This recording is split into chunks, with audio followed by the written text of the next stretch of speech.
Welcome everyone to the April 15th, 2024 regular business board meeting of the Lower Merion School Board of Directors.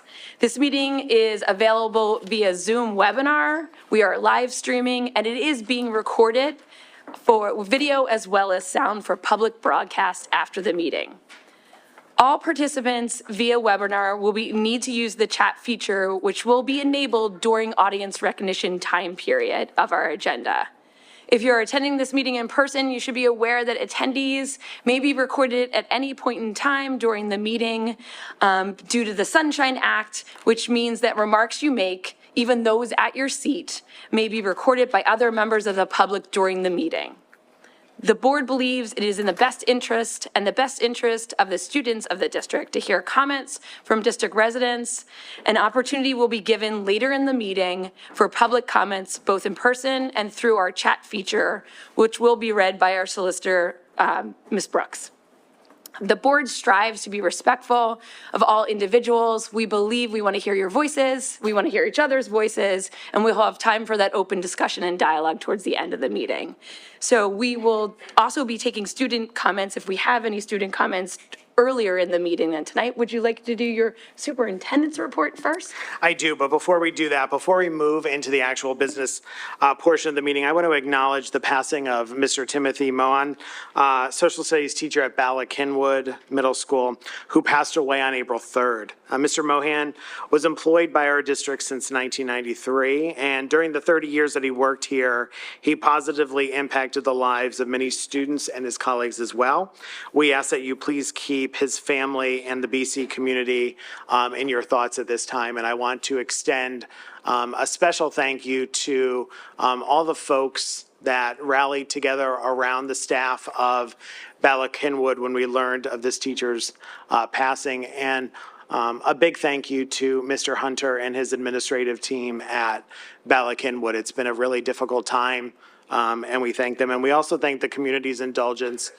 We closed Bala-Kinwood Middle School on Friday, given the number of students and staff that were planning to attend the funeral and the services. So we thank everyone for their cooperation with that as well. Thank you.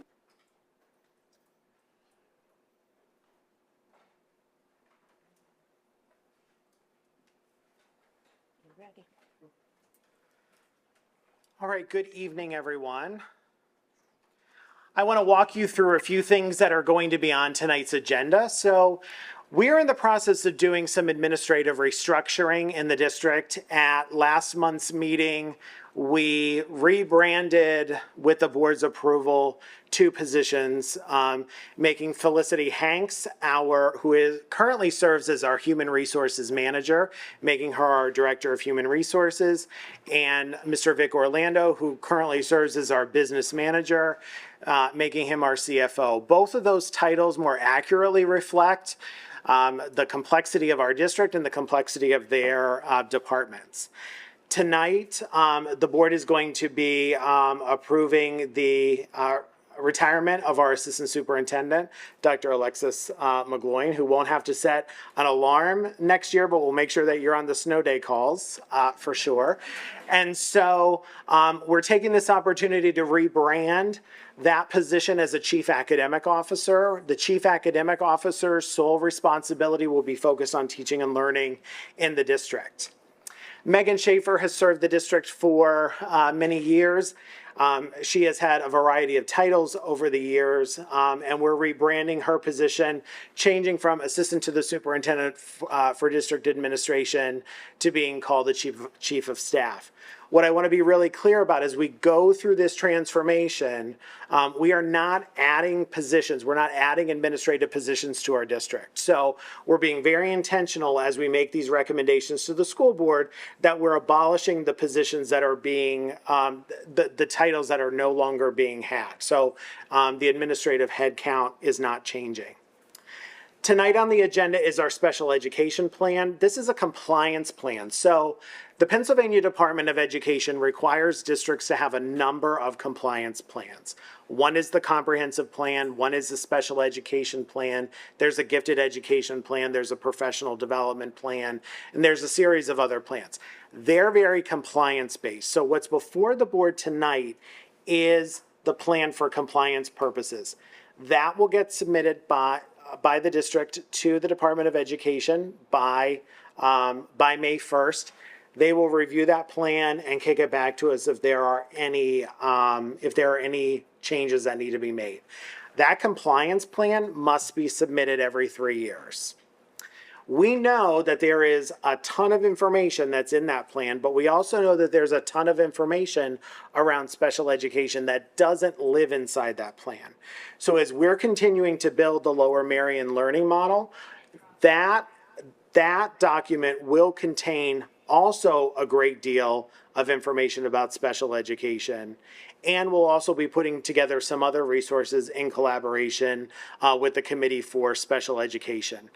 Just this morning, I had my monthly meeting with CSE leadership, and that relationship continues to be very collaborative.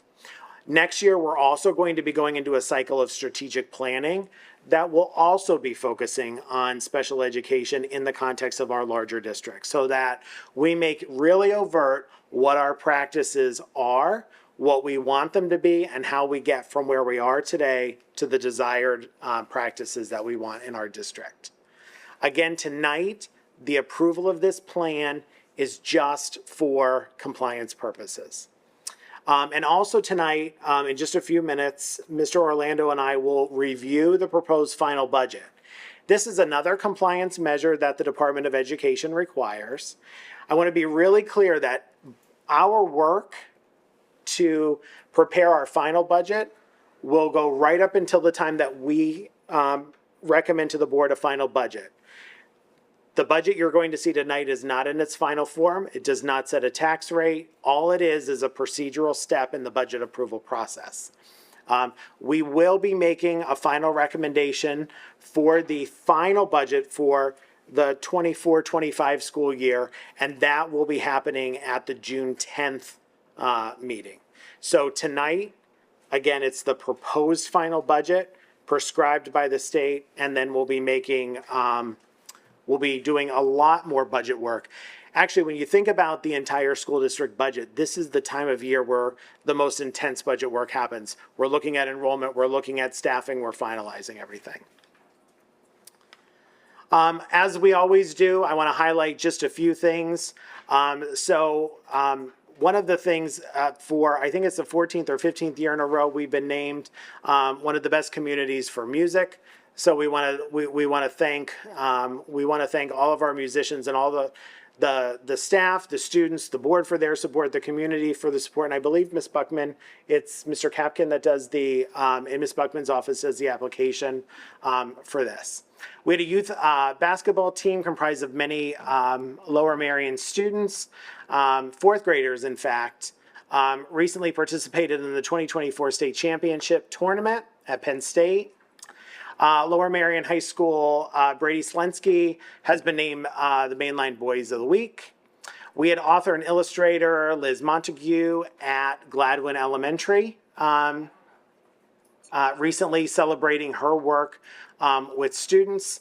We talked about the music recognition, and the month of April is Celebrate Diversity Month, and so there's a number of celebrations and honors that we celebrate during the month of April. And with that, that concludes my report for this evening. Thank you very much. Any questions? We're good. Any questions from the board on the president's report? We're good? Great. Okay, perfect. Didn't think so, but I wanted to double check. Thank you for calling me the president. Oh, sorry. I can't not do it. I'm sorry. I'll eventually get used to it. Sorry. Different world I work in, and we say president. Okay, so committee meeting reports. Let's begin with one of the presidents of the student areas. Alessandra, would you like to go first? I am not, in fact, student council president. That is Daniel Heichel. Thank you so much. Good evening, everyone. In March, Harrison Student Council hosted its 17th annual Dr. Harridan and raised $60,000 for Lower Merion Township Scholarship Fund and Jerseys for Kids, a charity started by a Harrison student to help children battling cancer. In March, we also hosted the 9th and 10th grade dance, which was held in the cafeteria. Several Harrington students were recognized for their achievements this month. Adi Lloyd won the 400-meter state title in a meet record and personal best time of 47.41 seconds, which also happens to be the fifth fastest time run by any high schooler in the country so far this year. Junior Kat Moose was named the Mainline Girls Athlete of the Week for her role as goalie for Lower Merion Liberty, the combined Harrington and Lower Merion hockey team. Oboist Janie Chen was selected by the PMEA All-State Concert Band, and Moose and Dennis was selected as an honoree in the Widener University High School Leadership Awards.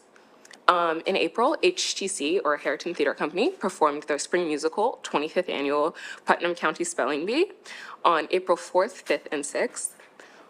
This last Saturday, April 13th, Harrington hosted its junior prom, which for the first time in several years allowed outside guests.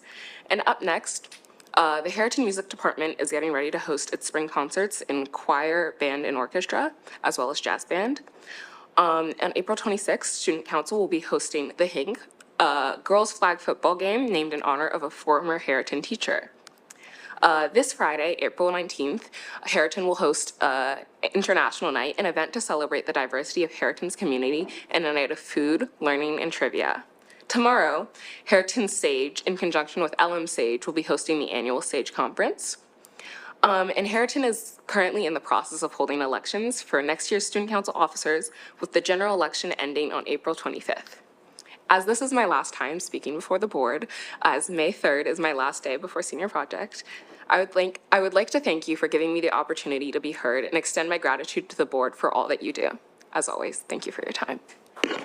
I was going to say, big round of applause. Okay, that made me a little bit sad, but thank you so much for all that you've done for us. Okay, Maya, you're also our president tonight, so you take it and you go for it. Hello, everyone. Starting off with some more recent events at Lower Merion High School.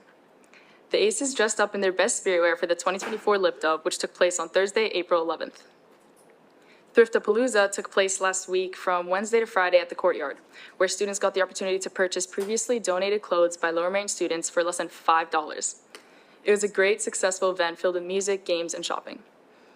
Lower Merion High School Build On is sponsoring a donation drive for the Providence Animal Center, which started on April 8th and will continue on until April 25th, collecting donations of dry pet food, treats, pet beds, toys, and much more. Moving on to upcoming events. The 2024 Sage Conference will be taking place tomorrow, Tuesday, April 16th from 8:30 a.m. to 1:30 p.m. at Harrington High School.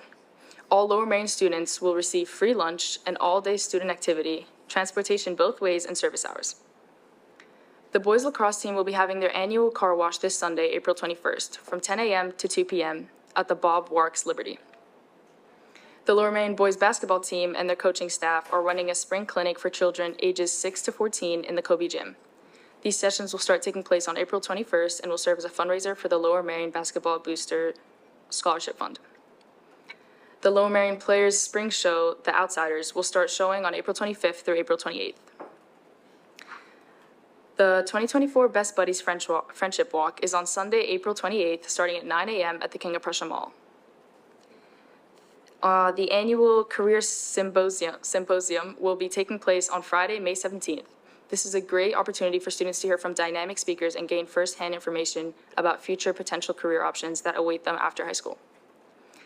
Last but not least, on Monday, May 13th, the Lower Merion Township honors Principal Sean Hughes through a golf outing held at the Green Valley Country Club, with proceeds going towards the Sean Hughes Memorial Fund. Congratulations to our very own graduating class of 2024. And I personally congratulate Alessandra on her graduation and thank her for her partnership. May 3rd may be the last day of school for seniors, but they will forever be a part of our Lower Merion High School. Thank you. Alessandra, I just want to say on behalf of the board, we thank you for coming every month and sharing all of the information that you do. And we'll look forward to hearing about your senior project. So maybe we can get you to come back, even if it's via Zoom for a minute. Can we? I mean, I get to decide if you get a diploma, so, I mean. The only issue is I'm an IB student, so my senior project is taking exams, so that's not the most interesting thing to hear about. If you want me to, of course I can. Thank you. He just really sold that IB program. Sold it. You just went all the way. We're going a little rogue on the agenda, so bear with me, everybody, but Mr. Orlando, we'll get back to you, I promise. So let's go through committee reports, then we're gonna hear student comments, and then we'll go to the budget, I promise.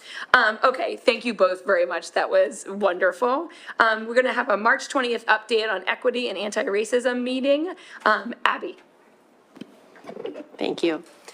So the meeting was on Wednesday, March 20th, and it was via Zoom.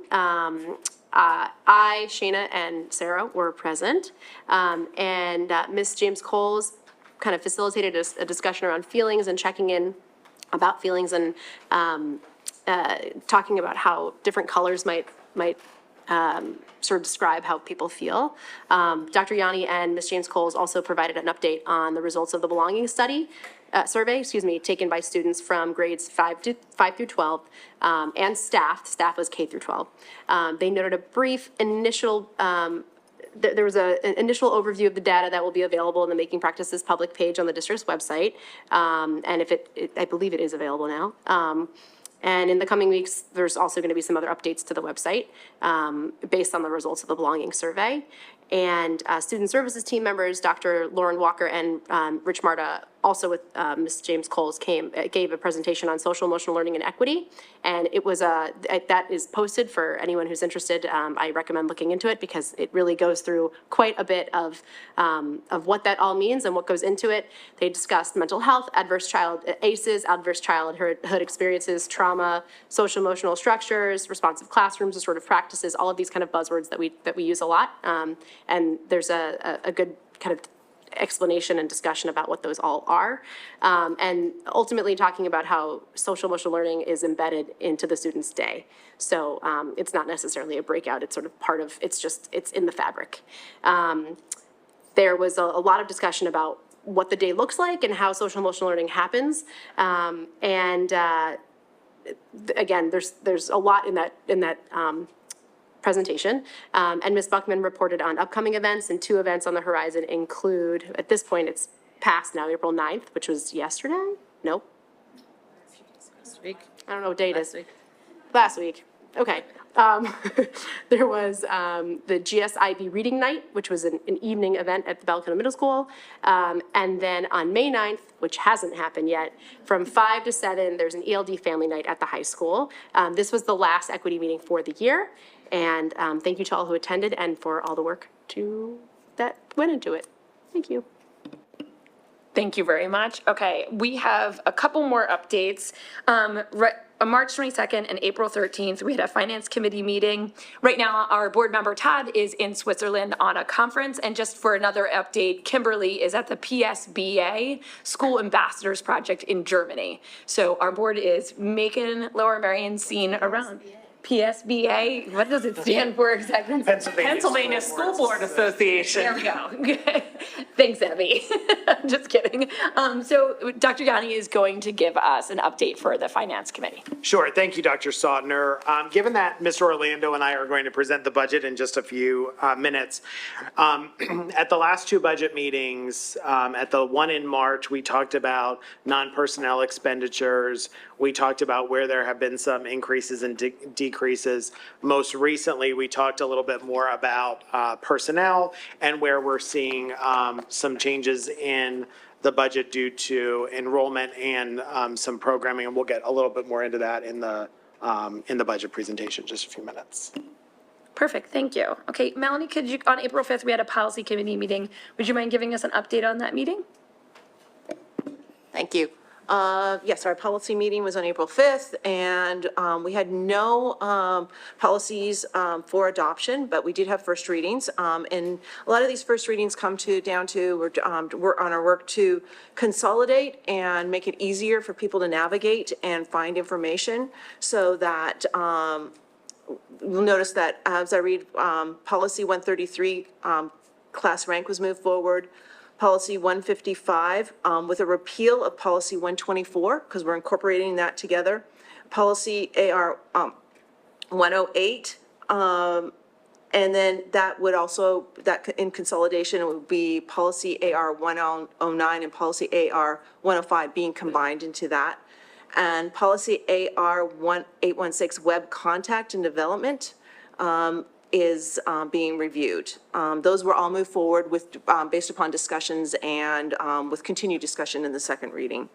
Under the administrative regulations, we discussed board procedure 007. Yes, it's back again, but in the AR. We have AR 207, attendance, and AR 151-1 and AR 152-B, which we, for extracurricular and co-curricular opportunities and extracurricular and student athletics. Those are all coming back for discussion at the next meeting. And then we also discussed student AR 212, reporting of student progress, policy 101 equity, policy AR 119 controversial and value issues, objections to instructional materials, and AR 2A extracurricular student activities. And we'll continue to discuss those. And for future, we also started looking at what's on everybody's discussion times right now, artificial intelligence. We'll be back, and, or AR representatives of us will be back, if I can talk. And policy AR 901, community relations objectives. And will be, our next meeting is on May 10th in this room at 8:30, and we will not, this will be our last one of the year. Thank you. It was a busy policy meeting. Thank you very much. Curriculum Committee was on April 8th. Sarah, can you give us an update on the Curriculum Committee? Sure. So the Curriculum Committee met on April 8th, last Monday, in this room. We had two presentations. One presentation on the IB Diploma Program, the International Baccalaureate Program. It's a program that Tom O'Brien gave us a presentation on, who's the coordinator for the program at Harriton High School. It's a program that is open to Harriton and Lower Merion students. The program takes place at Harriton, though. We typically have anywhere from about 60 to 70 students in the program per year. It is a program that is offered in 937 schools across the country. And our program is reviewed every 5 years, with our most recent review being the 21-22 school year. So I didn't know Alessandra was in the program. We could ask her probably some questions about it that she could answer better than I can. So students who are in the program have the chance to earn an IB diploma in addition to their Lower Merion diploma. And there are specific courses and categories of courses that they must take, and exams, as Alessandra mentioned, that need to be passed at the end of the school year in order to gain that diploma. We also then had, and about 86% of our students who are in the program have earned the IB diploma, and 15% have also earned a bilingual diploma, which is an option within the program. Then our next presentation was on the special education plan. As Dr. Yanni mentioned earlier, it is largely a compliance document. Ms. Frazier gave us a presentation on that, along with two of our special ed supervisors as well.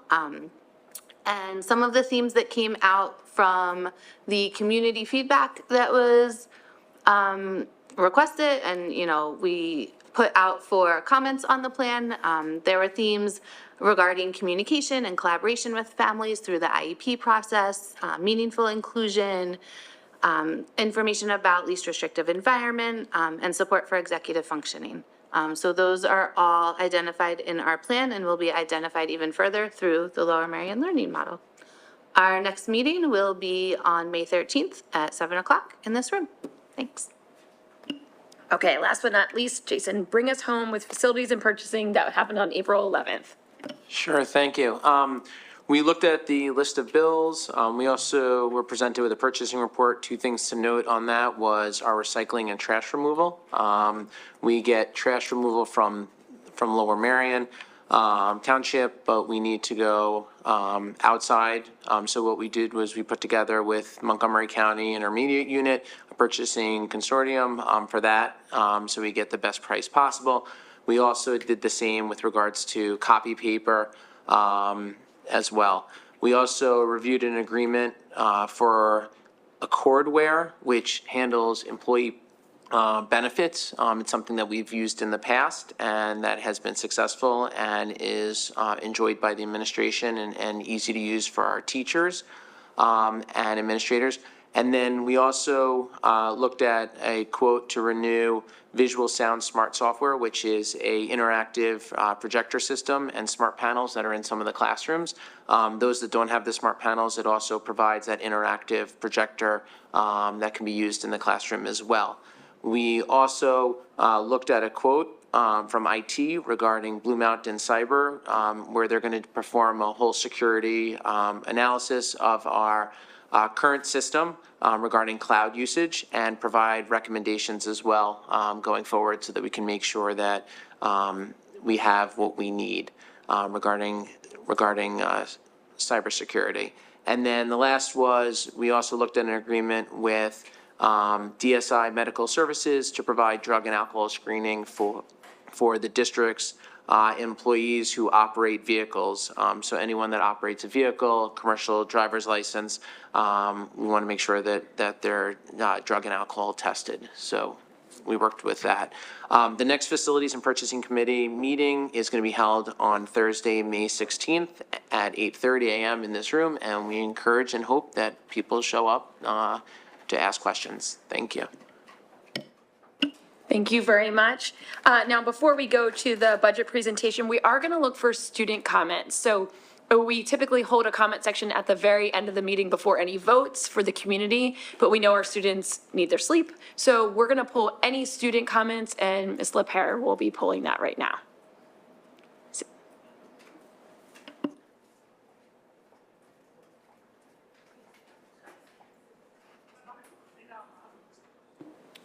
First, we have Sophia Lowry, then Sophie Bassman, and then Leo Reed.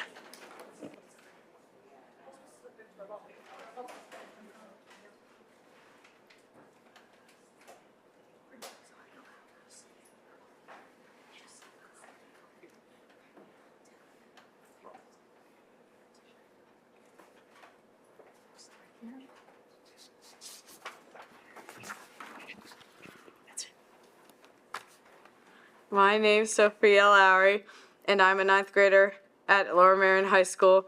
I have epilepsy and get seizures occasionally. I'm a member of the Lower Merion track team. I signed up for distance events like the 800, 1600, and 3200. So far this season, I have not been allowed to leave the track to run with the group of distance runners because of my epilepsy. I should be able to run and do workouts with the distance girls in the neighborhood.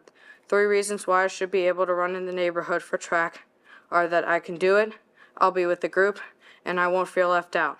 The first reason why I should be able to run in the neighborhood for track is that I can do it. I can run with the girls because I have run cross country for Lower Merion and Dashers, track for Welsh Valley, and lots of 5Ks. I have run in the neighborhood during cross country and there was no problem because my dad followed me and kept an eye on me. I felt good out in the neighborhood while running. The second reason why I should be able to run in the neighborhood for track is that I'll be with the group. Being with the group makes me feel better and happy. I will be with my friends, which will make me feel happy and good. I won't feel left out of the group being in the neighborhood, but I have been told to stay on the track. The final reason why I should be able to run in the neighborhood for track is that I won't feel left out. When the other distance girls run in the neighborhood, I feel left out, which makes me feel sad and disappointed. When the distance girls are off the track, they are doing some distant workout, while I am doing a track workout, which makes me feel left out of the group. Those are the 3 reasons why I should be able to run in the neighborhood with the distance girls for track. I really want to run in the neighborhood with the distance girls because I can do it. I'll be with the group, and I won't feel left out. My epilepsy should not stop me from running in the neighborhood with the distance girls. Thank you for listening. Thank you very much.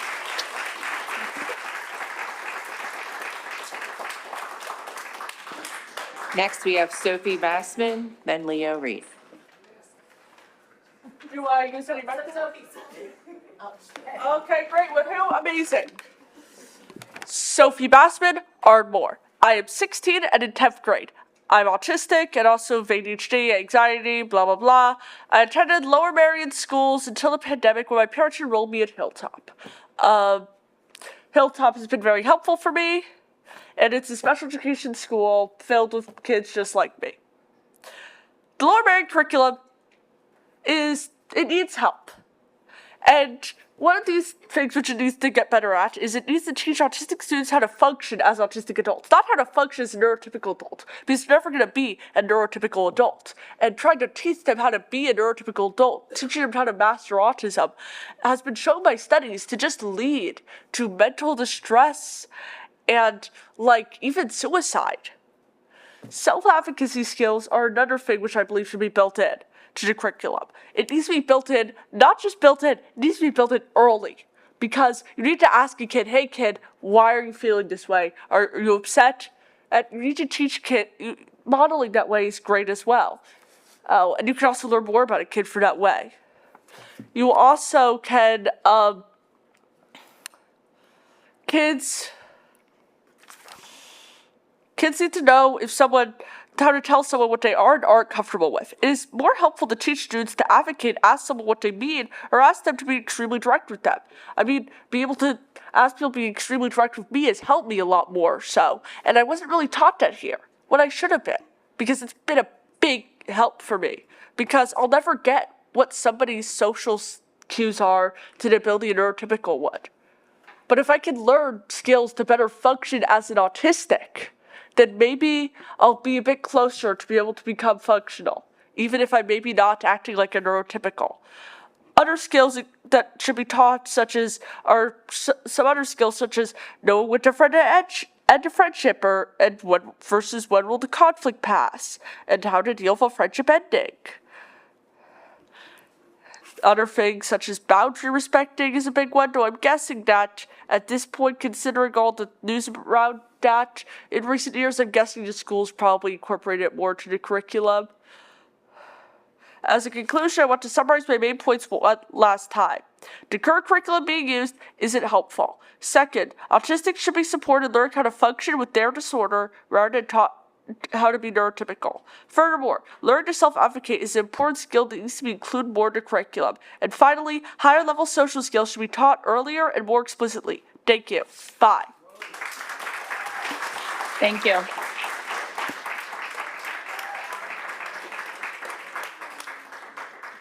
Is Leo here? Okay, I couldn't see you. It's okay.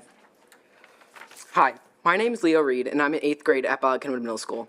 I've been Narberth. First off, I want to thank you, Dr. Yanni, and the school board for helping create this special school district we have here. I'm grateful to be in such an excellent school district, and especially for my teachers who make learning fun and who I'll really never forget. I'm here to talk about the walk zone and what it feels like to have my bus transportation taken away. I live 1.6 miles from school, a 45-minute walk, and I'm going to LM next year. And we live on the edge of the new walk zone. So I will watch my friends across the street take a warm and dry bus ride to school, driving right past me. My parents both work long hours and they can't drive me. I was excited about starting high school, and now I don't know what it'll be like losing my transportation to school. On days like last week, when it was pouring rain, I'm going to arrive school soaking wet and freezing cold. What if I take a test that morning? Do you think it's fair for someone soaking and freezing, carrying a 35-pound backpack 45 minutes, to take a test besides a person who arrives warm, dry, and well-rested? I don't think so. I know there have been a lot of surveys about start times, but nobody has surveyed the kids about what we think about the walk zone. So I interviewed 25 8th graders, and over 95% of students I interviewed thought the walk zone was unfair and shouldn't be added next year. This year, my dad and I saw a car jump the curb and hit a man walking along the sidewalk along Montgomery. I've been thinking about that a lot. Please change this policy and give us transportation to school. Thank you. Thank you.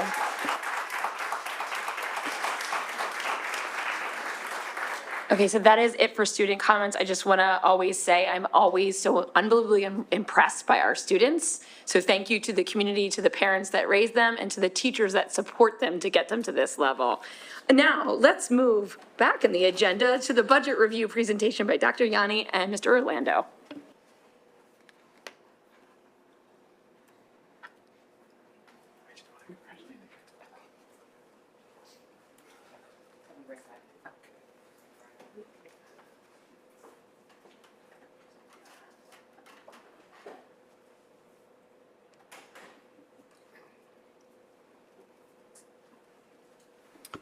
All right, so let's see if my comments are as exciting as our last few speakers. So tonight, again, the proposed final budget, just as a reminder, one more time, does not set a final tax rate, and there's an incredible amount of budget work that has to be done between now and the time that we propose a final budget, which will happen at the June 10th meeting.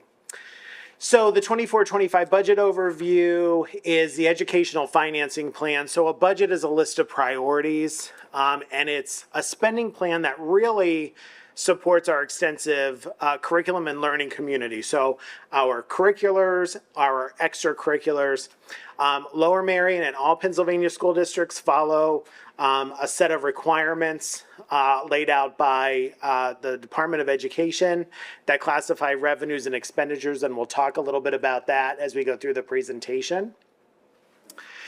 Everyone knows, or you should know by now, that we have full-day kindergarten, universal full-day kindergarten coming on board or coming online next year in all of our schools. So our enrollment continues and will continue, registration continues as we welcome new registrants. And we also have the Healthy Start Time, Smart Start starting next year.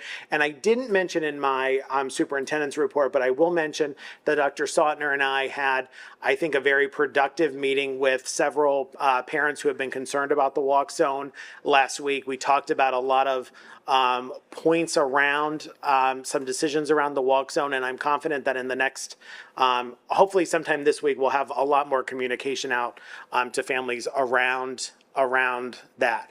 But I just want to let everyone know, when you think of seismic shifts in a school district, most school districts would choose to do one of these at a time. As your new superintendent, I was tasked with doing both of these. So as we think about how we advance these forward, we're excited about both of these initiatives moving forward. And in the May curriculum meeting, you'll hear an update about full-day kindergarten. There's a lot of great things happening around play-based learning and what we're expecting. And most of all, we're excited that teachers are excited to teach full-day kindergarten next year, which is just really outstanding. Supporting our students. I'm going to give the plug that Mrs. Kalish usually gives. We are always looking for people to join our transportation team. So if you go to www.lmsd.org/bus, you can apply to be a bus driver. We hire you, we give you training, we give you a bus. It's the greatest thing in the world. So we really want to encourage anyone that might want to become a bus driver. We'll take applications before everyone leaves tonight. I see a couple people with hands up, so that's great. And you know what?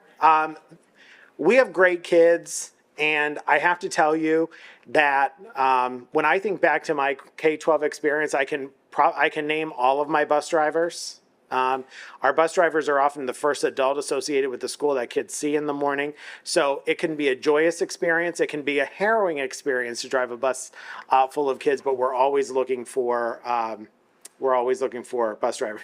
I guess I did not have full day kindergarten. Maybe if I did, I would have seen that lmsd.org/bus is right up there. So we'll just point out the superintendent not really reading a presentation. That's fine. So, and then we're also looking for members of our community that are looking to join our nutritional services team.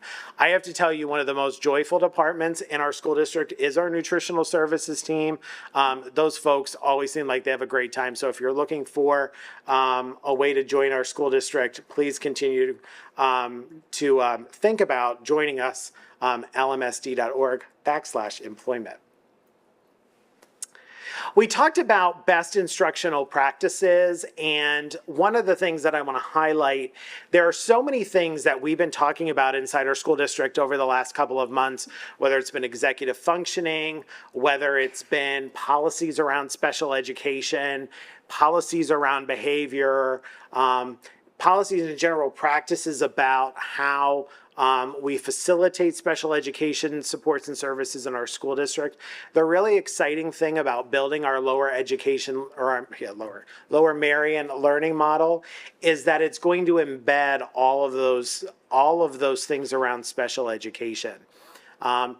A lot of the feedback that we received around the special education plan had to do with behavioral supports and services.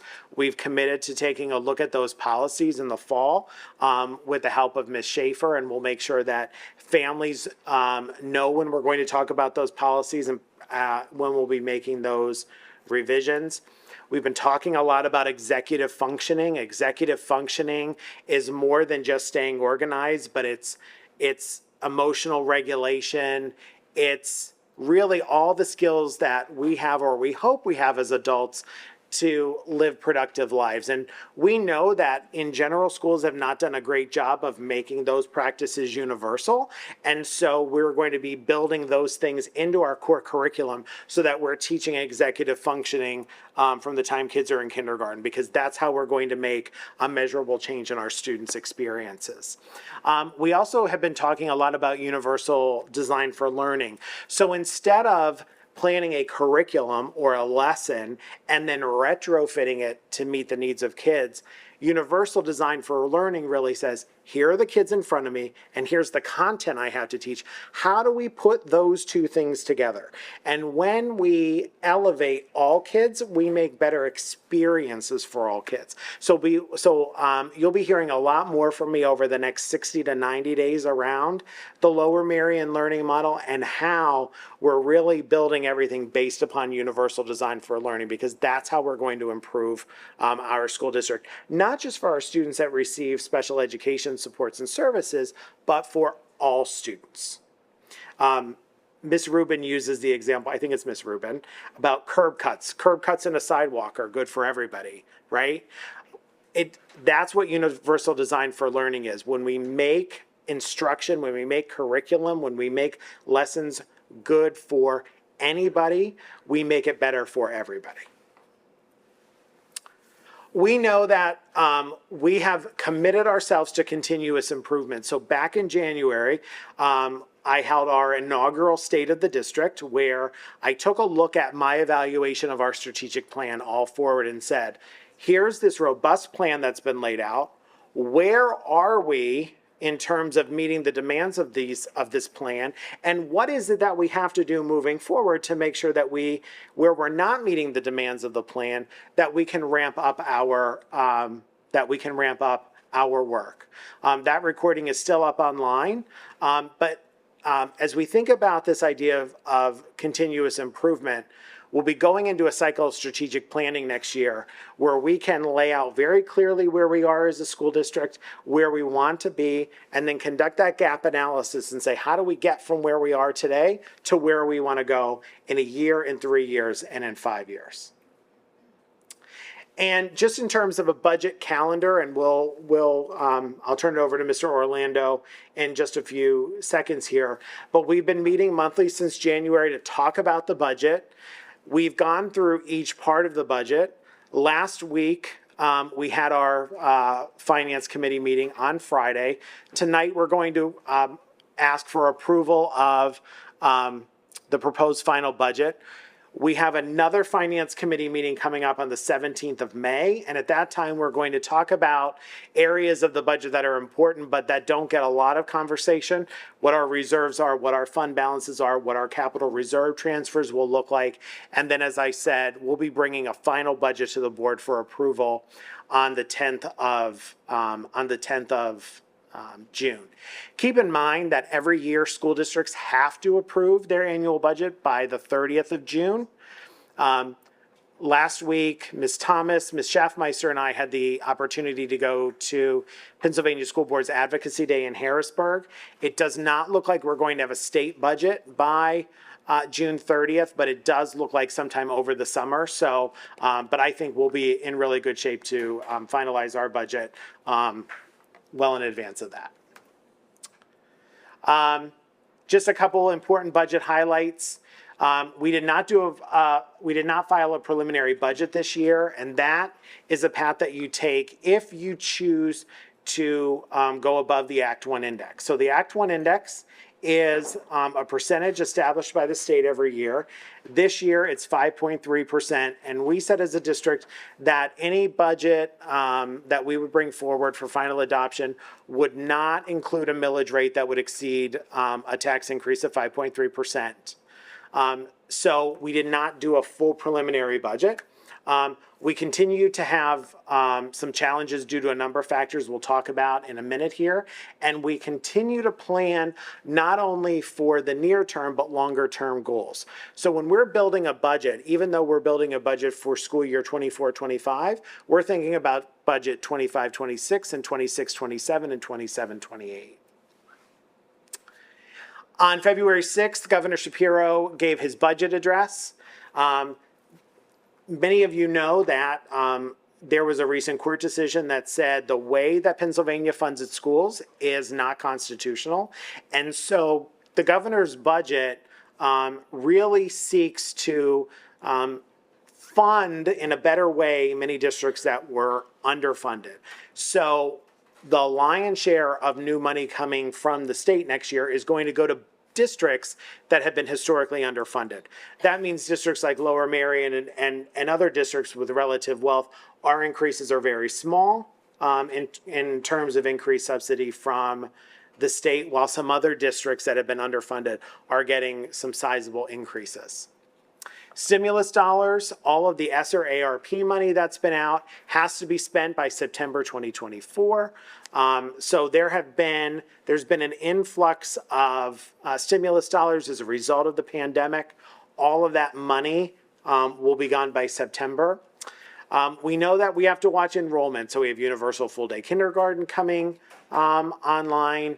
We have not only kindergarten enrollment, but because we currently have half-day kindergarten, we know we always see a spike of students coming to us in first grade.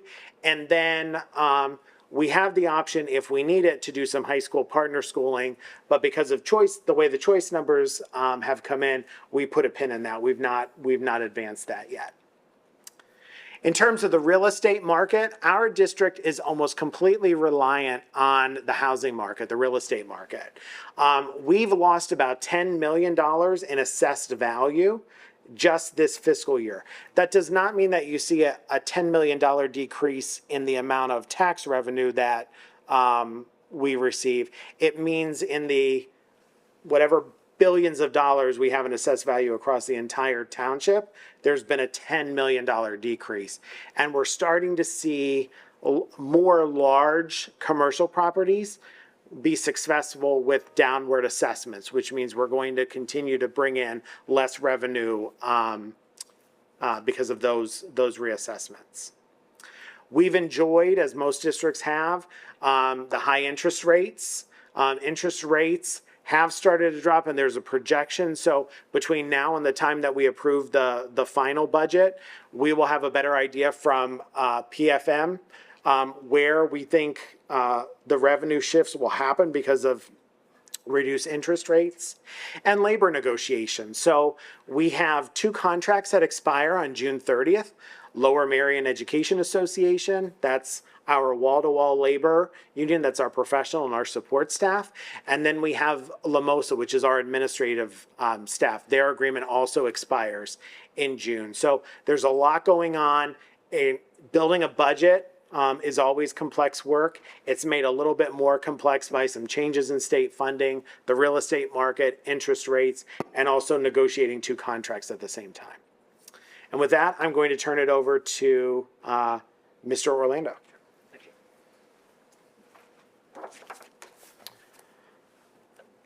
Okay, I'm going to go over the revenue and expenditures in the proposed final budget. If you were at our meetings the last few months, you've seen some of these slides already. I'm just going to recapture those. So as you see, the vast majority of our revenue comes from the local taxpayers. It's over 83%. We do get a portion, about 14% from the state. We are using about 1.5% of our revenue come from the fund balance, and we get around 0.5% from the federal government. Here's a breakdown of the anticipated revenue. You can see the top line is the fund balance, and then our local sources. You can see our real estate taxes, our interim taxes, a transfer and are delinquent. As Dr. Yanni pointed out, we do rely on the housing market for most of our revenues. You can see there has been some decline as far as new construction, and some of the housing sales are slowing because of the high interest rates. We will continue to monitor the interest income as we work with our financial advisors and investment bankers. As the Fed moves, we believe to kind of cut the rate. So we'll have to see what impact that has on the on our revenues. So we'll continue to monitor that over the next 2 months. So you can see our total local sources is just over $265 million in the proposed final budget. On the state, as Dr. Yanni pointed out, the state budget probably will not be, well, probably won't be finalized before we have to approve our budget for the 24-25 school year. We have made some adjustments, which we believe, talking with PSBA and also PASBO, Pennsylvania Association of Business Officials, in case somebody doesn't know what PASBO means, and kind of looking to see what the crystal ball is, so we can, budget as accurately as we can on our revenue side. I do want to note the one line item that says state property tax reduction. You see it's $4.3 million.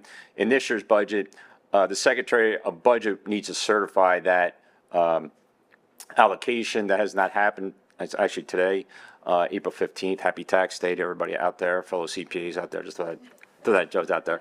But that number will be, once it gets certified, there will be a number that will be inserted in that, and that's the homestead exclusion that you see on your tax bill. So basically, you'll see a reduction in the current tax revenue and an increase in the state allocation. It'll be a wash.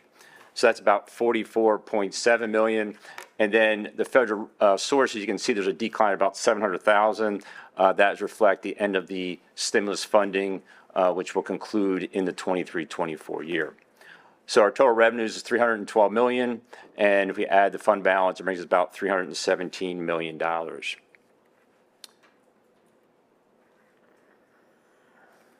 we go. Froze for a second.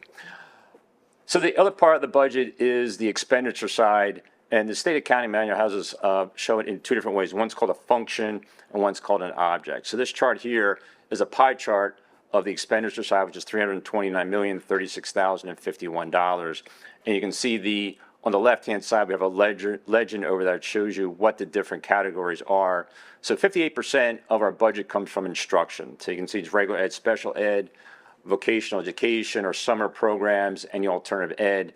And we do provide some support to the non-public schools under Title I. The second part is the 2,000, which are support services. That's 30% of our budget. And there's a breakdown of the different functions of the 2,100, which would be our guidance counselors, our student services, and also our psychological services, are the main ones that make up that category. The 2,200 is our curriculum and special ed supervisors, as well as curriculum writing, staff development, and our library services. 2,300 is administration and board services, so it'd be the superintendent's office, the principals, everybody in administration at the building level. And the 2,400 is pupil health. That is both public and non-public services that we provide, is included in that. The 2,500 is the business office, which is basically our accounts payable, payroll, accounting, and et cetera. The 2,600 is operations and maintenance. That's our custodial, our grounds, our utilities, security, our skilled laborers that repair all our buildings and keep them in good shape.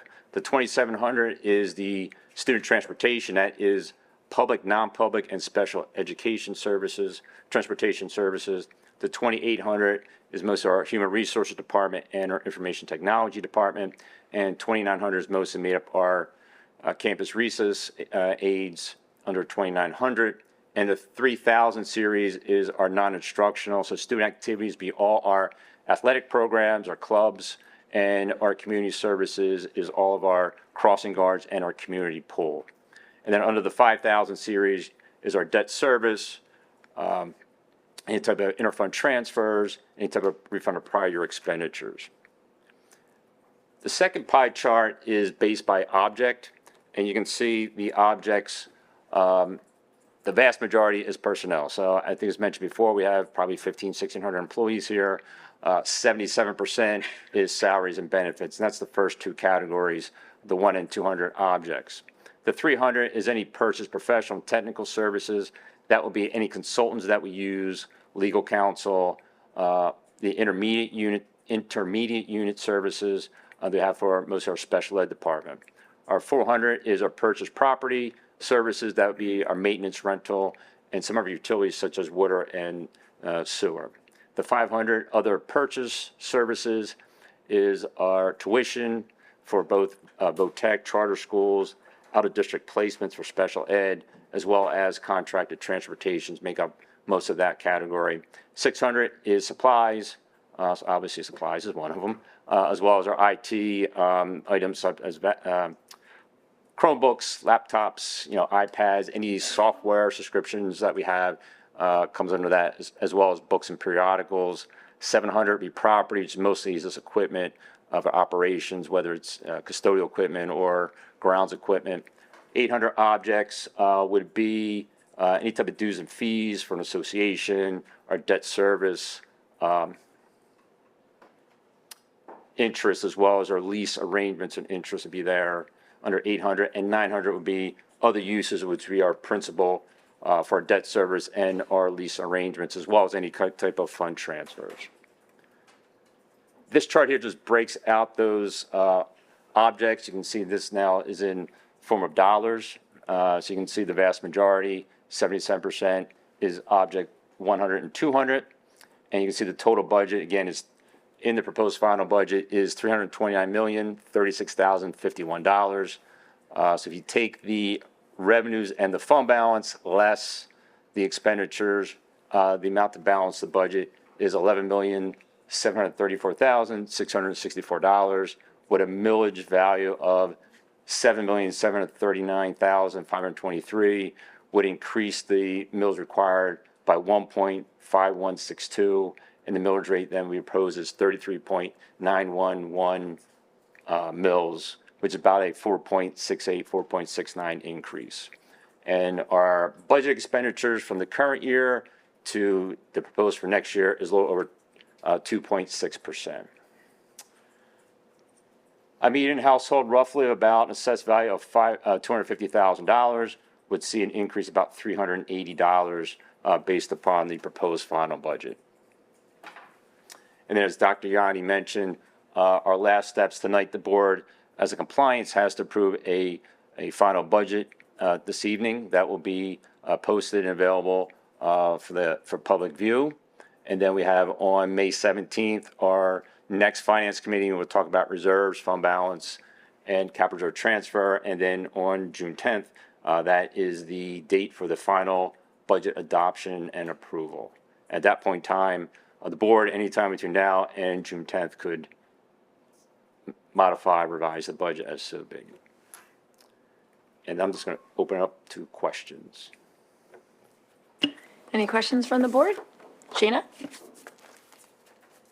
Thank you. So when we're looking at the increase in monies budgeted for salary and, I'm sorry, I don't have the slide that I'm looking for. The increase in salary and benefits for our employees for next year, is that assume, I'm just trying to figure out where we are with regards to going into a new contract with our union next year. Is that budgeted based on the current level that our staff is remunerated at, or is that budget for an increase? So it's budgeted for a modest increase. So that would be fleshed out and become more clear as we go through the negotiations. Of course, I wasn't asking for details. I was just curious if we had budgeted something in there. Absolutely. Thank you. Any other questions? And just a plug for May 17th, our next finance committee meeting. It's at 8:30 a.m. It's a Friday on Zoom. That's when we really go down all these lines, ask a ton of questions. We'll get to talk about the fund balance, which is really fun. And it is actually really an interesting conversation, and not just for math nerds. But thank you for the It's tax exciting. joke. Come on, it's exciting. What was that? It's exciting. Come on. It is exciting. Thank you. Okay. Yeah, go right ahead, Mel. Sorry, I had one. You were talking about the rise in interest rates versus the whole, and the reduction in homes being sold. And I wondered, and those seem to be relative to one another. Does either one higher interest rates or the lower interest rates in homes being able to, being sold impact revenue received kind of equally, or does one have a bigger impact on the revenue than the other? I know that's a hard question. It depends. I mean, it depends. I mean, it's hard to say. Really depends a lot, like what type of property is being sold, how are they being financed? Some are financed, some are not financed, so it doesn't impact some of the sales, interest rates wise. As far as the investment income, meeting with investment bankers and advisors, we had thought by this time the Fed would be cutting rates. They haven't, which has helped us out. So now we're staying above that 5%. We'll have to see what happens over the next, few months. They're still predicting, cuts between now and the end of December. And we'll look at that appropriately. And we're going to continue to look, as Dr. Yanni mentioned, we're meeting with them, getting more analysis, more forecasting over the next 2 months to kind of see where we think we're going to end up with as far as any additional revenue from investments. But that's great. On the other side, as Dr. Yanni mentioned, we are seeing a lot of challenges in assessment appeals, which is probably going to mitigate, any of those revenues that we see going forward. Yeah, thank you. Any other questions? We're good? Okay. So now it's time for public comment. So at this time, we will hear public comment. If you would like to speak at tonight's meeting and have not signed up with Ms. LaPere yet, please do so for now, as soon as you can. For those joining us via the webinar, the chat feature will be open and you'll have 10 minutes. Timer will appear on your screen. Please submit your comment within the chat feature. You can submit the comments, you can submit them questions, whatever you choose. Please be sure to begin with your full name and where you reside within the district in order for your comment to be shared. We'll give Ms. LaPere a minute to pull it up and then we'll get ready.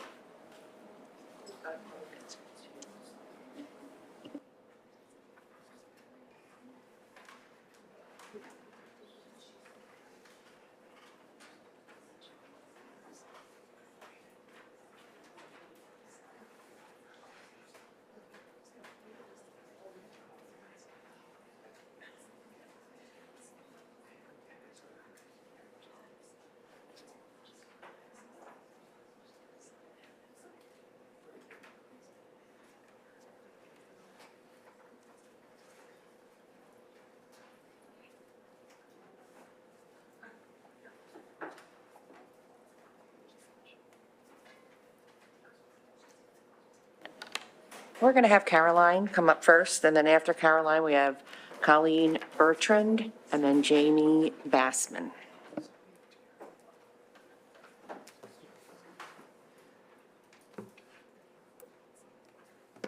Should I start?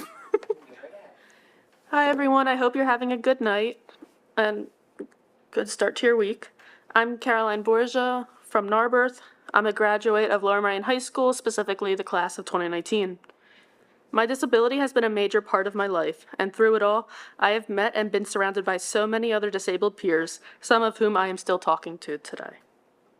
Obviously, one's experiences aren't always filled with sunshine and rainbows, but my experience within the special ed department in this school district has had quite a few bleak experiences. For example, when I was in elementary school, a subject I loved was math. In second grade, there was a day where we were switching from another subject to math, and I was excited. As I am autistic, I was stimming with my hands at my side, moving like a windshield wiper. The school's OT, occupational therapist, if you don't know the acronym. I lost where I was. Got it. Was watching through the door's window. I noticed her, and she looked right at me and made an X with her hands over her chest, arms over her chest. I looked back at her and mimicked it, confused. I later learned that this was an attempt to stop me from stimming, as my stim had been seen as distracting. What did she end up wanting me to do instead? Sit up and down in my chair. That's totally not distracting, right? There was another time in high school where I was making up a math test with my ISL teacher. It was just us in the room, and as I was taking a test, the room was quiet. Suddenly, another special ed teacher busts in and says, "Gee, I'm so glad that X isn't our student." X, of course, is a placeholder for another student's name. I wish I was making this up. I know it sounds really fake, but unfortunately, I'm not kidding. This did happen. X was a student at Harriton at the time, and from what I gathered, this special ed instructor said this because X had left the group during their weekly field trip to get a snack for themselves. There's another part of this story that makes it all the more worse. I knew X, and I have since elementary school.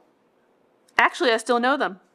There's so many different layers to how unprofessional this moment was, but if this special ed instructor was comfortable enough blurting out about how lucky they were to not have a particular student as theirs, but could you imagine what horrific things special ed instructors were doing to their students with other students in the room? Unfortunately, I don't have to imagine it, because these incidences make up a large majority of my negative experiences within LMSD's special ed system. From watching a kid get pulled away from talking to a group of neurotypical friends in the name of social skills class, to hearing another get told by his aide to stop doing his vocal stim because nobody wants to hear that. From hearing special ed instructors mocking their students' voices to telling multiple students of theirs that they are not exhibiting high school behavior for reasons such as crying. And then, speaking of crying,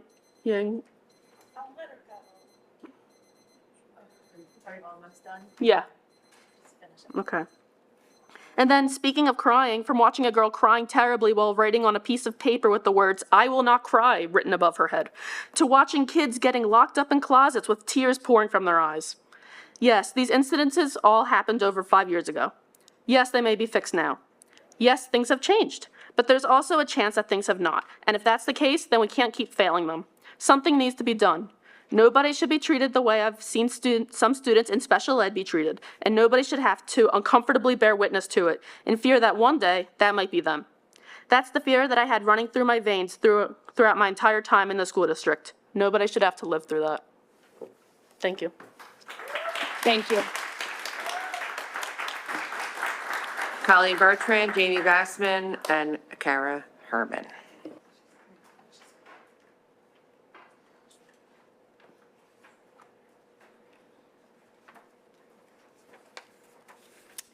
Jamie Bassman, Ardmore. Presentation and approval of the special education plan is a box-checking exercise, as we are all already aware. Box checking has its place. The legal standard under IDEA is always to provide what is appropriate and not necessarily best. My question is whether LMSD Policy 236, intended to address only students receiving special education services and behavior supports, is even meeting the appropriate threshold, according to anyone who's not satisfied with mere box checking. As Board President Kerry Saltner thoughtfully commented at the last curriculum meeting, one might say that all of our kids have behavioral needs. All human behavior is communication. All of us, adults too, seek or avoid on a moment-to-moment basis. And all of us do well, if we can, based on whether the supports we need are available in our environment. If you step away from the algorithm and try to view the perspective of the other individual in a nuanced way, you may find that you can solve problems instead of creating them. All of us humans require co-regulation through trust and safety in order to learn and to participate in working partnerships, including with our teachers and administrators.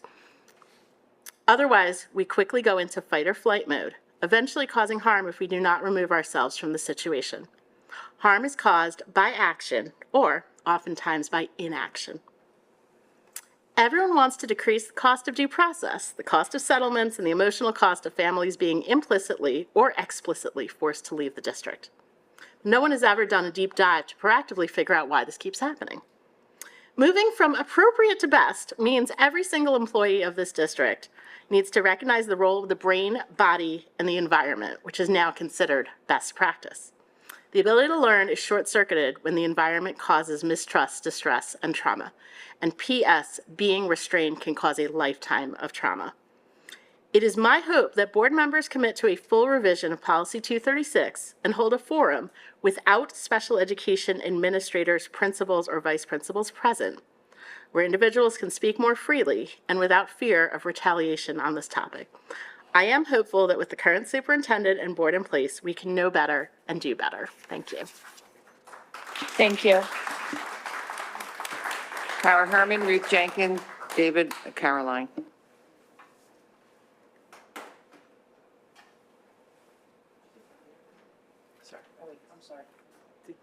We have Kara Herman, is she?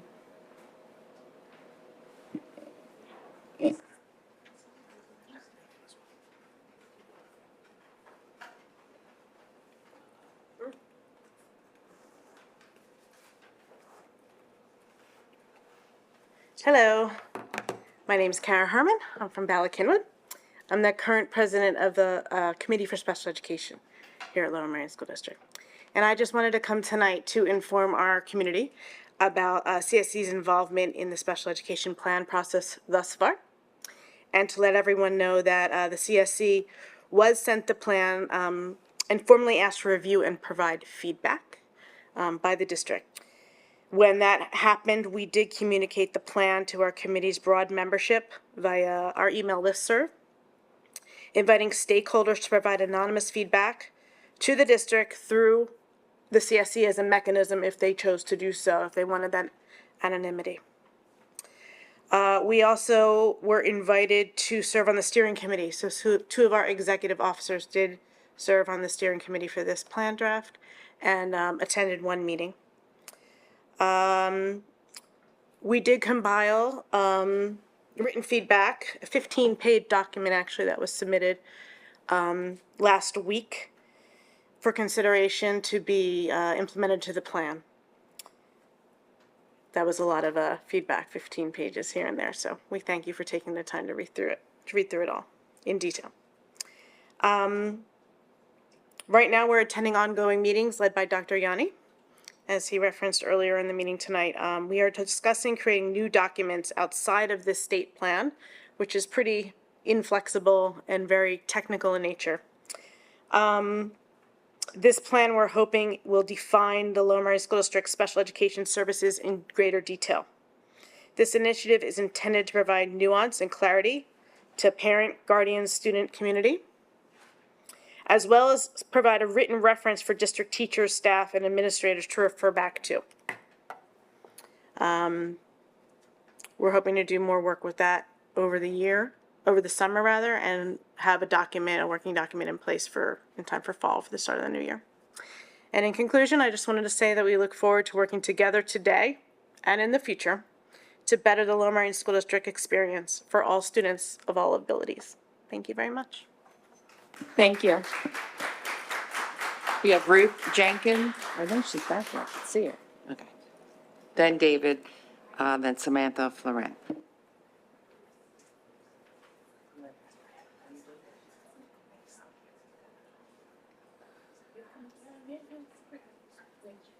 Oh, no, it's Ruth.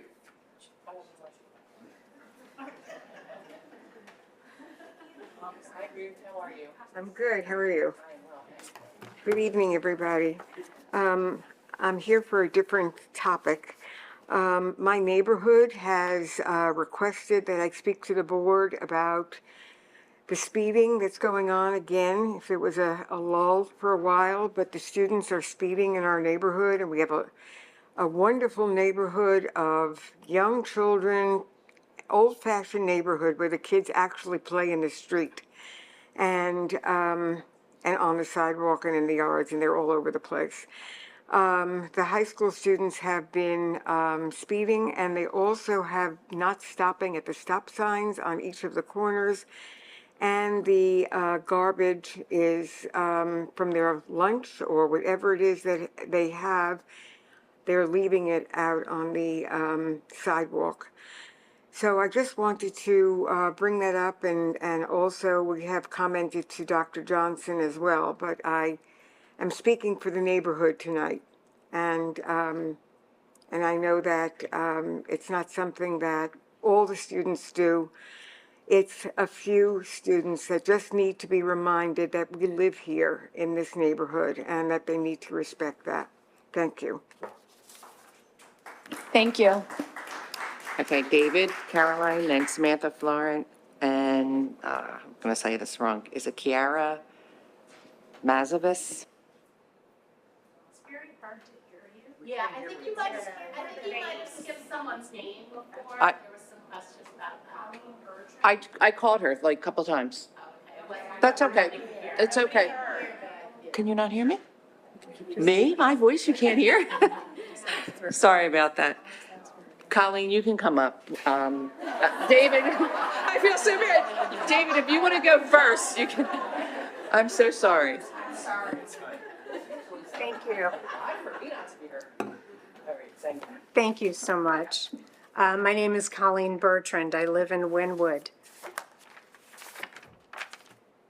I'm speaking tonight about the restraint policy and the special education plan.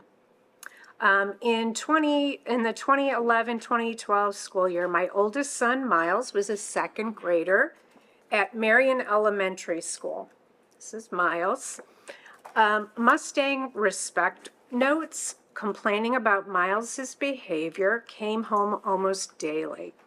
His second grade teacher's chief complaint was that he was reading from books when he should be engaged in classroom discussions, and that he would not put his book away when instructed to do so. In October of that year, he was given a one-day suspension in accordance with the school's zero-tolerance weapon policy after the teacher overheard Miles and another student talking, playing a game, and mentioned the word gun. That year, Miles was evaluated and received an IEP and a GIEP. Third grade was off to a better start. He was making friends, and his classroom teacher took steps to create a sense of belonging in the classroom. I trusted that the teachers and the administrators knew best when they added a teacher's aide to support his executive functioning skills. I later found out that this aide would stand hovering over him, sometimes making physical contact, and closely monitoring his behavior. One day, Miles was being disruptive in the class in some way. The teacher's aide grabbed him by the wrist, took him out of the classroom. Further down the hallway, he broke free from her grip. He ran back into the classroom because he wanted to be with his class. Later, the aide and other adults came back into the classroom for Miles. They surrounded him, picked him up physically off the ground in front of the class and carried him away to the quiet room. He was carried down the hall. He told me that he felt terrified. Someone was he had someone touching his neck.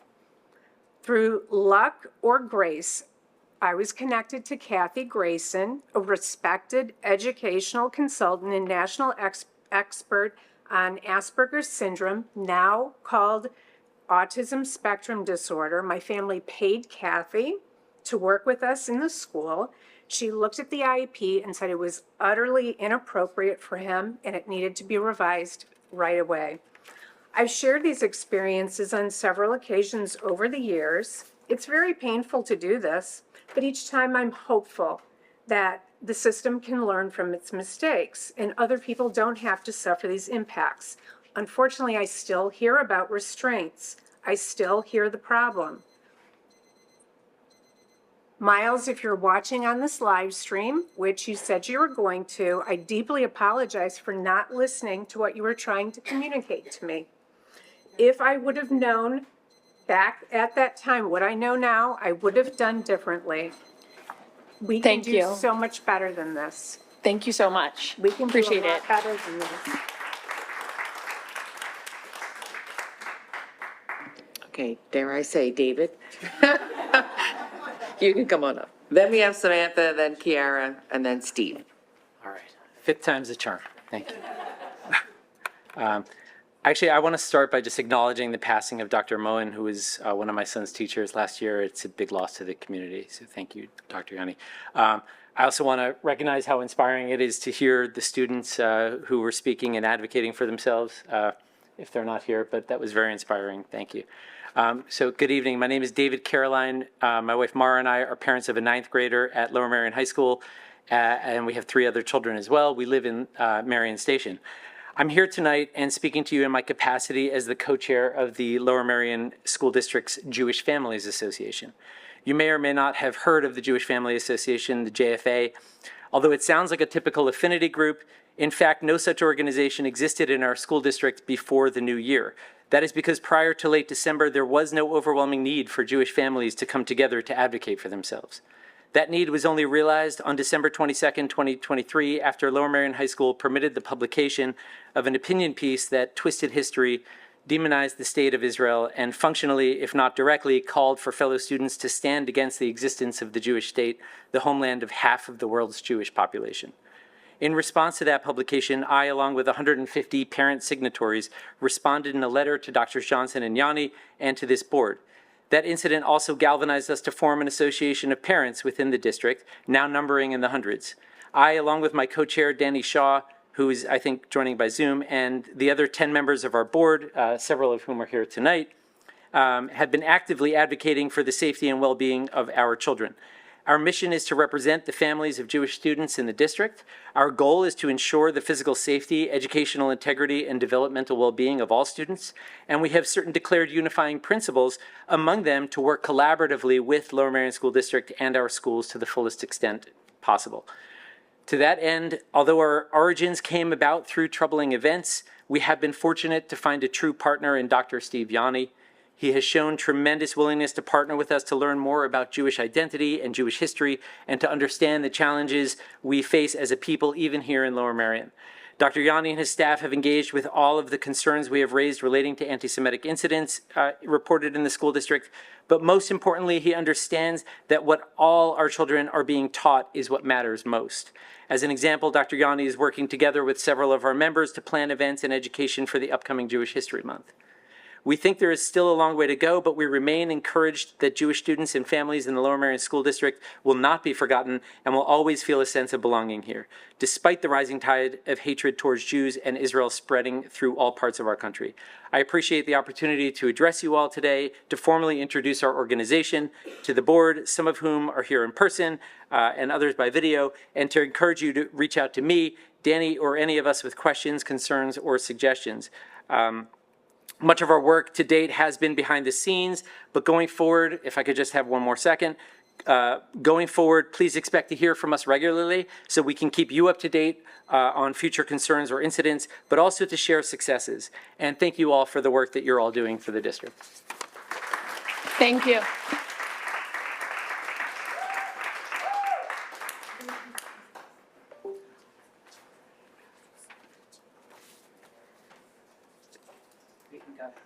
Good evening. My name is Samantha Florent, and I'm here to talk about our family's experience with special education.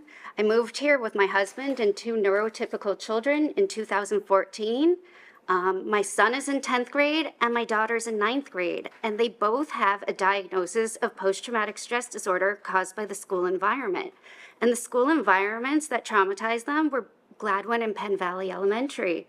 We have had legal settlements for both children in the last 5 years.